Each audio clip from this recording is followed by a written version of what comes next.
16వ ఆవరణలో ఈ అమ్మవారు ఉంటుందన్నమాట. ఈ మహావారాహిని పూజ చేయడం వలన మనకు ఏం లాభం? అసలు వారాహి ఎందుకు పూజ చేస్తున్నాము అంటే, అమ్మవారు బండాసురుని వధించడం కోసమని దేవీ సైన్యాన్ని సృష్టించుకుంటున్నప్పుడు ఒక సైన్యాన్ని నడపడానికి సర్వ సైన్యాధ్యక్షురాలు ఒకరు కావాలి. ఆ సైన్యాన్ని ఎట్లా నిలబెట్టుకోవాలి అని చెప్పడానికి ఒక మంత్రిని కావాలి. అందుకని దేవతలందరూ మేము వచ్చి సైన్యం యుద్ధం చేస్తాము, మా ఆయుధాలను ఇస్తామంటే మాకేం అవసరం లేదు, మీతో బండాసురుని చంపడానికి కాదు, నేను నా దేవీ సైన్యాన్ని సృష్టించుకుంటాను అని ఫస్ట్ అమ్మవారు లలితమ్మవారు యజ్ఞగుండంలో నుంచి ఉద్భవిస్తుంది. మనం అందుకే చూడండి, మా లలితా సహస్రనామం స్టార్ట్ చేయగానే శ్రీమాత శ్రీ మహారాజ్ని శ్రీమత్ సింహాసనేశ్వరి చిదగ్నికుండ సంభూత దేవకార్య సముద్రత అంటాం. అంటే యజ్ఞగుండంలో నుంచి అమ్మవారు బండాసురుని వధించడం కోసం ఉద్భవించినారనమాట. మిగిలిన దేవతలందరినీ మనము ఎప్పుడైనా చూసినా కానీ వర్ణించినా కానీ సరే పాదాల దగ్గర నుంచి వర్ణిస్తాము, పాదాల దగ్గర నుంచి చూస్తాము. కానీ ఒక్క లలితమ్మను మాత్రము తల దగ్గర నుంచి చూస్తాము. ఎందుకంటే ఆమె యజ్ఞగుండంలో నుంచి ఇట్లా పైకి వచ్చింది. యజ్ఞగుండంలో నుంచి పైకి వచ్చినప్పుడు ఫస్ట్ తల కనిపిస్తుంది. కాబట్టి అమ్మవారిని వర్ణించేటప్పుడు లలితా సహస్రనామంలో ఫస్ట్ అమ్మవారి తల దగ్గర నుంచి మొత్తం వర్ణిస్తారనమాట.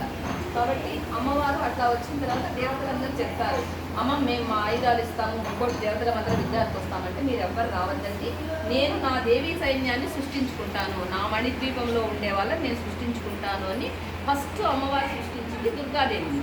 లలితాదేవి యొక్క మంత్రాది దేవత దుర్గాదేవి అనమాట.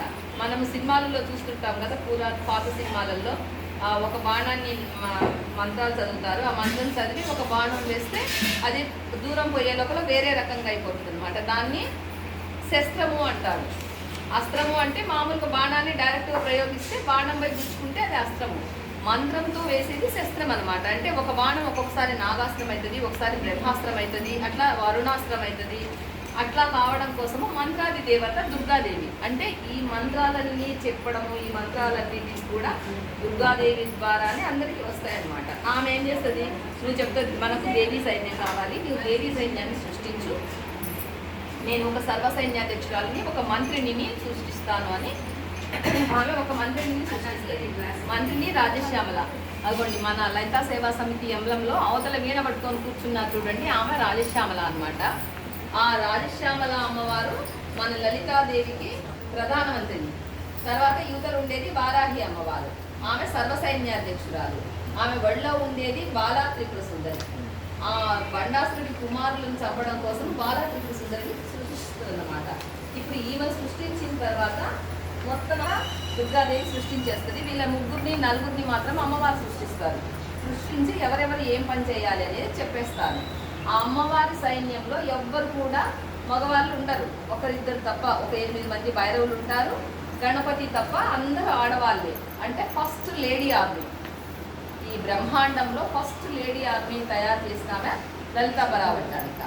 ఆ లలితా పరాభట్టారిక యొక్క దేవీ సైన్యానికి ఈమె వారాహి దేవి సర్వసైన్యాధ్యక్షురాలు, అంటే కమాండర్, లేడీ కమాండర్. ఈమె ఎట్లా చెప్తే సైన్యం అంతా అది చేయాలన్నమాట. తర్వాత ఈమె వారాహ ముఖంతో ఉంటుంది. తర్వాత ఈమె యుద్ధానికి పోయినప్పుడు ఈ కిరిచక్రం అనమాట, ఈమె రథము కిరిచక్రము. అమ్మవారు శ్రీచక్ర రథంలో పోతారు. శ్రీచక్రానికి 9 ఆవరణలు ఉంటాయి, కిరిచక్రానికి 6 ఆవరణలు ఉంటాయి. అట్లానే మంత్రిని రాజశ్యామల తీసుకొని పోయేదాన్ని గేయ చక్రము అంటారు. ఆ గేయ చక్రానికి 7 ఆవరణాలు ఉంటాయి. ఇట్లా ఎవరి రథాలలో వాళ్ళు సంపత్కరి అమ్మ అని అశ్వాలకు ఈమె ఒకరిని సృష్టిస్తుంది. అట్లా ఒక్కొక్క సైన్యానికి ఒక్కొక్కరిని సృష్టిస్తుంటుంది. మనం లలిత సహస్రనామంలో చదువుతాము, సంపత్కరి సమారూఢ సిద్ధర వ్రజసేవిత అంటే ఆమె అశ్వాలను కాస్తుంటుంది అనమాట. అశ్వదళానికి అధిపతి సంపత్కరి అమ్మ. ఆమె అమ్మవారిని సేవిస్తుంది అని చెప్పడం అనమాట. మొత్తము యుద్ధం అనమాట. మనకు 28వ శ్లోకం నుంచి 35వ శ్లోకం వరకు యుద్ధం. మనం ఎప్పుడైనా లలితా సహస్రనామం చదివేటప్పుడు, నేను మీకు నేర్పించేటప్పుడు కూడా కొన్ని శ్లోకాలు 10 అయినా కానీ సరే ఒకేసారి పెట్టేస్తున్నా. ఎప్పుడైనా యుద్ధాలు, దుఃఖభరితమైన సంఘటనలు మన మహాభారతంలో కానీ ఏ శ్లోకం దేంట్లో కానీ చదివేటప్పుడు మధ్యలో ఆపితే మళ్ళీ మనం స్టార్ట్ చేసే లోపు ఆ దుఃఖాన్ని మనం అనుభవించాల్సి వస్తుంది. అందుకోసమని ఎప్పుడైనా మంచి ఘట్టం దగ్గరనే మనం ఆపాలి, శ్లోకాలు చదివినా ఏది చదివినా. ఇప్పుడు లలితా పారాయణంలో కూడా మనం చేసేటప్పుడు కొన్ని శ్లోకాల దగ్గర నుంచి కొన్ని శ్లోకాల వరకు యుద్ధం అంతా.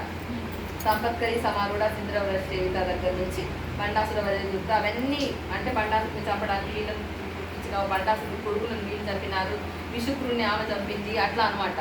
అవన్నీ చెప్తూ ఉంటారు, యుద్ధం గురించి చెప్తుంటారు. కాబట్టి మధ్యలో మనం ఆపకూడదు. ఎంత అర్జెన్సీ అయినా కానీ సరే ఆ 10 శ్లోకాలు కంప్లీట్ చేసేసి వెళ్ళిపోవాలి, ఒకవేళ మధ్యలో వదిలేయాలనుకుంటే కనుక. అట్లా ఈ అమ్మవారిని సృష్టించింది. ఈ అమ్మవారు ఉన్న ఈ త్రిచక్ర రథంలో ధన్వంతరి, అశ్వనీ కుమారులు ఉంటారనమాట. ఎందుకంటే దేవీ సైన్యము బండాసురుడు చాలా మాయలమారోడు.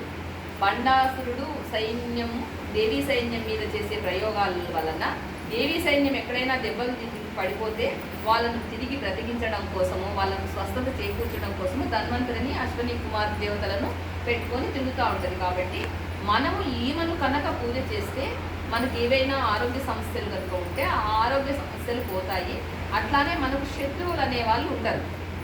తర్వాత మనకు ఆజ్ఞాచక్రం బాగా పనిచేస్తుంది. ఆజ్ఞాచక్రానికి అధిదేవత. ఆజ్ఞాచక్రము అంటే మన బ్రెయిన్, మనం శరీరం ఎంత లావు, ఎంత ఎత్తున్నా, ఎంత బాగున్నా సరే వాళ్ళకు శక్తి రావాలి, వాళ్ళు కరెక్ట్గా పని చేయాలి అంటే బ్రెయిన్ పని చేయాలి.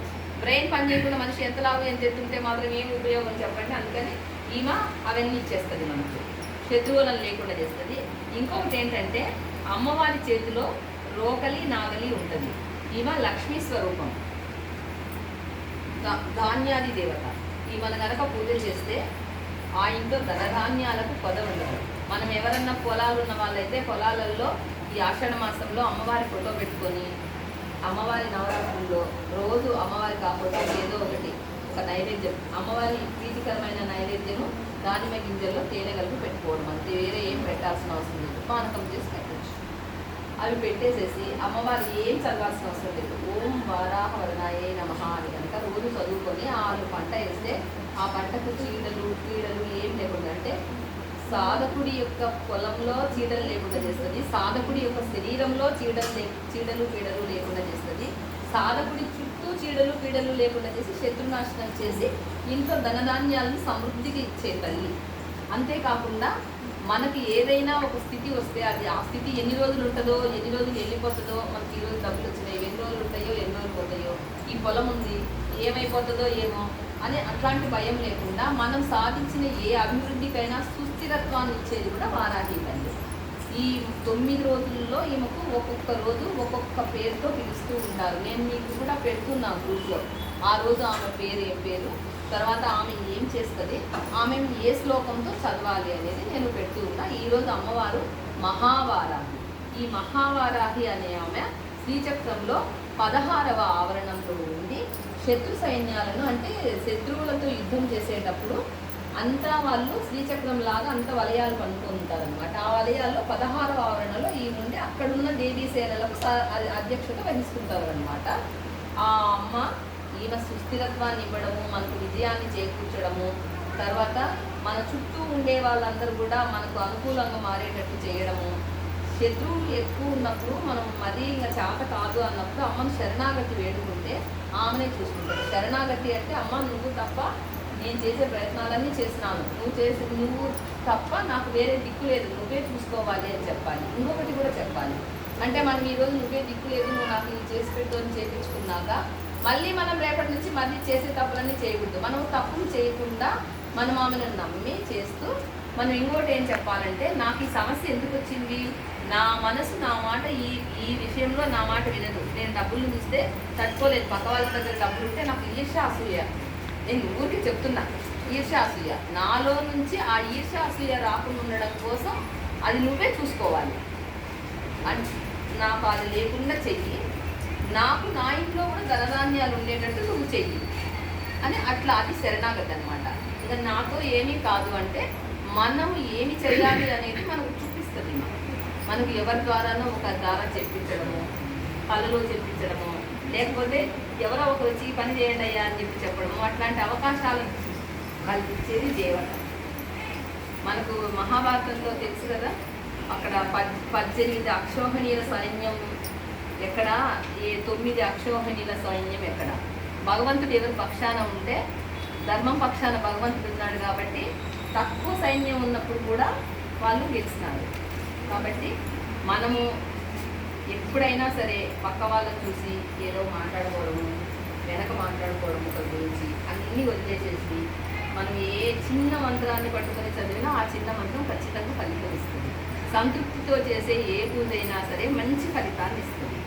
అదొకటి గుర్తుపెట్టుకోండి. ఈరోజు అమ్మవారు మహావారాన్ని, అమ్మవారి స్తోత్రాలు ఏమి చదివేటప్పుడైనా కానీ సరే, ఏ దేవతైనా మనం చేసేటప్పుడు మూల మంత్రాలు కానీ మంత్రాలు కానీ చదివేటప్పుడు కవచం చదవాలి. కవచం చదివితే వాళ్ళు మన చుట్టూ ఒక రక్షణ కవచాన్ని ఏర్పాటు చేస్తారు. అప్పుడు మనం ప్రశాంతంగా మిగిలిన మంత్రాలన్నీ కూడా చదువుకోవచ్చు. నేను ఇప్పుడు వారాహి కవచం చదువుతాను.